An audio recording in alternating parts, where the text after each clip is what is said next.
Hello hello and hello, কেমন আছেন সবাই? আশা করছি সবাই খুবই ভালো রয়েছে। থাম্বনেইল অনেকটা গণিতের মতো, বুঝতে পারলে সহজ, না বুঝতে পারলে অনেকটা কঠিন। একসময় মোবাইলে গ্লো ইফেক্টে থাম্বনেইল বানানো একেবারে কল্পনা মতো ছিল, কিন্তু বিশ্বাস করুন আজকের ভিডিও যদি আপনারা দেখেন তাহলে সেক্ষেত্রে গ্লো ইফেক্টে থাম্বনেইল কিন্তু আপনারাও বানাতে পারবেন। যেহেতু মোবাইল এবং পিসি দুইটা ইউজারদেরকে টার্গেট করে ভিডিওটা বানানো হয়েছে, এর জন্যই আসলে একটা ভিডিওতে সবকিছু কভার করা পসিবল হয়নি। আশা করছি আপনারা পার্ট 2 তে সবকিছু জানতে পারবেন। পার্ট 1 এ বেসিক কিছু কাজ আমি আপনাদেরকে দেখানোর ট্রাই করব। তো বুঝতে পারছেন আজকে ভিডিওতে আমরা পুরো থাম্বনেইলটা বানানো দেখবো না ঠিকই, কিন্তু কিছু কিছু জিনিস আমি আপনাদেরকে দেখাবো যেটা হয়তো বা অন্যান্য থাম্বনেইলের ভিডিওতে আপনাদেরকে দেখানো হয় না। ওকে, মেইন টপিকে আসি। থাম্বনেইল বানানোর জন্য যা যা কিছু ব্যবহার করব সবকিছুর লিংক ভিডিও ডেসক্রিপশনে দেওয়া থাকবে, এবং থাম্বনেইল বানানোর পরে যে পিএসডি ফাইলটা থাকবে সেই পিএসডি ফাইলের লিংকও কিন্তু ভিডিও ডেসক্রিপশনে দেওয়া থাকবে। যদিও থাম্বনেইলটা পুরোপুরি ভাবে আমরা আজকে ভিডিওতে বানাবো না, তারপরেও আপনারা পিএসডি ফাইলকে নিয়ে আপনার নিজের মতো করে ইউজ করতে পারবেন।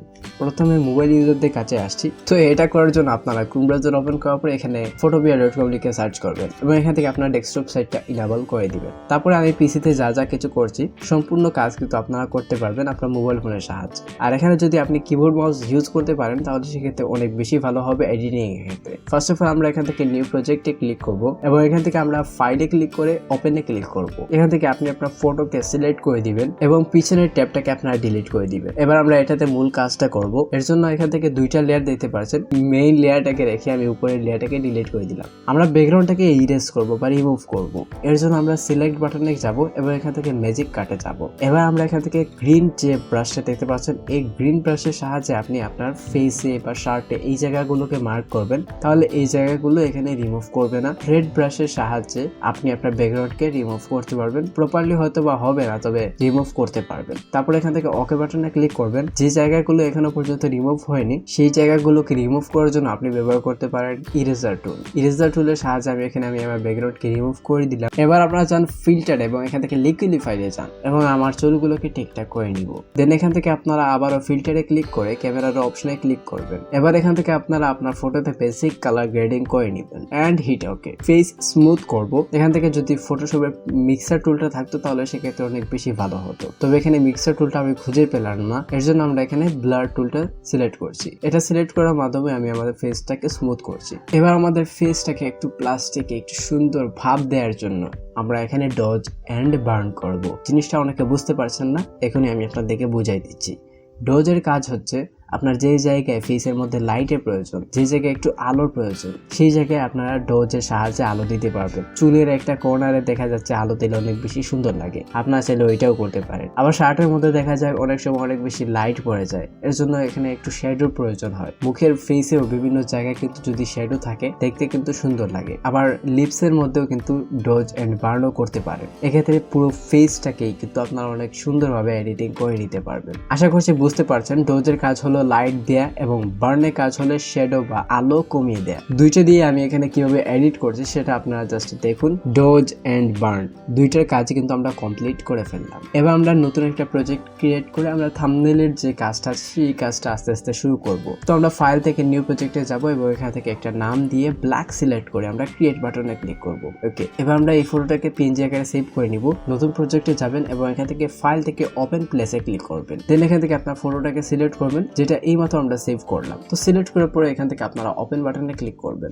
ওপেন বাটনে ক্লিক করার পরে এখান থেকে আপনার ফটোকে পজিশন অনুযায়ী বসিয়ে নেবেন। ফটোর নিচে থেকে একটা নতুন লেয়ার ক্রিয়েট করবেন। ব্রাশ অপশনটি সিলেক্ট করবেন, নিজের মতো করে একটা কালার সিলেক্ট করবেন। দেন এখান থেকে আপনারা ব্যাকগ্রাউন্ডে একটা লাইট দিয়ে দিবেন আমার মতো করে। চাইলে পরবর্তীতে কিন্তু আপনারা অপাসিটি কমে বাড়িয়ে দেখতে পারেন। এবার ওই লাইটের উপরে আপনাদেরকে আরো একটা লেয়ার ক্রিয়েট করতে হবে এবং এখান থেকে এটার কালারটা অবশ্যই হোয়াইট দিতে হবে। দেওয়ার পরে এখান থেকে আপনার ব্যাকগ্রাউন্ডে এরকম করে একটা লাইট দিয়ে দিবেন। এবার ব্যাকগ্রাউন্ডটা পুরো খালি, এর জন্য একটা ব্যাকগ্রাউন্ড আমি এখানে অ্যাড করলাম। তারপর পজিশন মতো আমি এখানে বসিয়ে নিলাম। এবার এখান থেকে এটা অপোসিটিটাও আমরা নিজের মতো করে কমিয়ে দিলাম। এবার ব্যাকগ্রাউন্ড সবার নিচে রাখলাম। তারপর উপরে লাইট, এই লাইট গুলোর উপরে কিন্তু আপনাদেরকে লেয়ার একটা ক্রিয়েট করতে হবে। তো লেয়ার গুলোকে ক্রিয়েট করার পরে আপনার ফটো অনুযায়ী একটা কালার দিয়ে দিবেন। দেন এখান থেকে আপনারা পুরো ব্যাকগ্রাউন্ডে আপনারা এটা দিয়ে দিবেন। তারপর এখান থেকে আপনারা নর্মাল থেকে সফট লাইট সিলেক্ট করে দিবেন। চাইলে এটার অপাসিটিটাও কমিয়ে বাড়িয়ে দেখতে পারেন, দেখতে কিন্তু সুন্দর লাগবে। তো দেখতেই পারছেন কতটা পরিমাণে সুন্দর লাগছে আমাদের এখানে। আর বাকি এডিটিং গুলো আমরা পরবর্তী পার্টে দেখাবো। এবার আসছি পিসি ইউজারদের কাছে।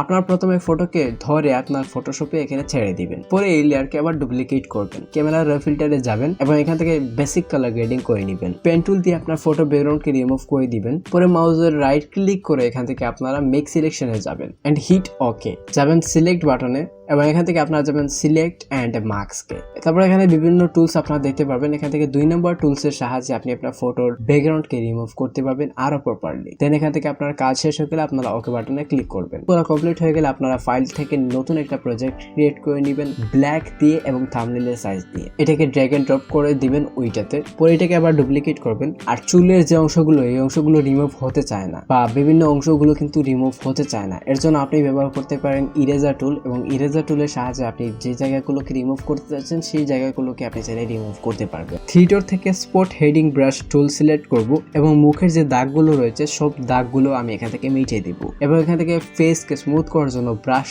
টুলের উপর হোল্ড করে ধরবো এবং মিক্সার ব্রাশ টুলটাকে সিলেক্ট করব। আর এটার কথা আমি বলেছিলাম ফটোপিয়াতে, যদি এটা থাকতো তাহলে সেক্ষেত্রে অনেক বেশি ভালো হতো। তো যাই হোক, এখানে মিক্সার ব্রাশ টুলটাকে সিলেক্ট করে আমি আমার ফেসে এটা দিয়ে দিলাম সম্পূর্ণ ফেসে। আচ্ছা, এবার আমরা ফিল্টারে ক্লিক করে আমরা ক্যামেরা র ফিল্টারে যাব এবং ক্লিয়ারিটি, টেক্সচার এগুলোকে হালকা হালকা বাড়িয়ে নেবেন। আর বাকিগুলো যে সেটিংগুলো আছে এগুলোকে হালকা পাতলা আপনারা বাড়ি কমে দেখতে পারেন।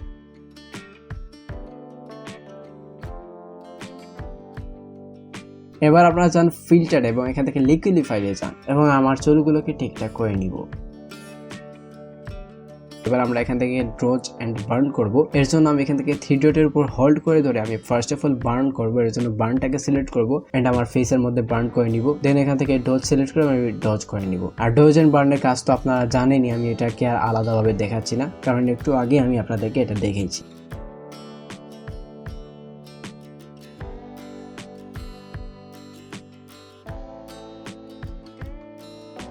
নিচে দিকে নতুন একটা লেয়ার ক্রিয়েট করবেন। চাইলে একটা লাইট আপনারা এখানে দিতে পারেন, যে কোনো একটা কালারের লাইট আপনি দিতে পারেন। তারপরে এটার উপরে আরেকটা নতুন লেয়ার ক্রিয়েট করবেন এবং এখান থেকে এটাতে আবার সাদা লাইট দিবেন। তো প্রথম পার্টটা আমরা এখানে শেষ করতে যাচ্ছি। পরবর্তী পার্টে আমরা পুরোপুরি এডিটিংটাই আশা করছি দেখায় দেওয়ার চেষ্টা করব। যারা পার্ট 2 দেখতে চান তারা অবশ্যই আমাদের এই চ্যানেলটি সাবস্ক্রাইব করে রাখবেন, তাহলে সেক্ষেত্রে নোটিফিকেশনটা আপনাদের কাছে পৌঁছে যাবে যখন আমি ভিডিওটা আপলোড করব। আর এই ভিডিওটা এখানেই শেষ করছি। সবাই ভালো থাকবেন, সুস্থ থাকবেন। আমার চ্যানেলের জন্য, আমার ফ্যামিলির জন্য সবাই দোয়া করবেন। ধন্যবাদ।